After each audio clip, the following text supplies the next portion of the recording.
সুপ্রিয় দর্শক, অভিনেতা ফারহান আহমেদ জোবান ও তার স্ত্রীকে ঘিরে সামাজিক যোগাযোগ মাধ্যমে যে আলোচনা সমালোচনা শুরু হয়েছিল তা নতুন মোড় নিয়েছে।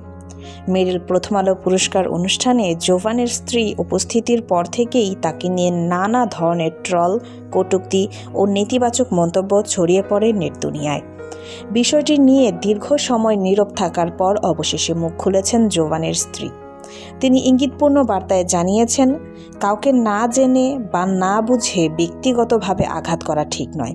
সম্মানহানিকর মন্তব্য ও অযাচিত ট্রল একজন মানুষকে মানসিকভাবে কতটা প্রভাব ফেলতে পারে সে বিষয়েও তিনি কথা বলেন। তার এই প্রতিক্রিয়া সামাজিক মাধ্যমে দ্রুতই ভাইরাল হয়ে যায় এবং ভক্তদের একাংশ তার পাশে দাঁড়িয়ে সমর্থন জানাতে শুরু করেন।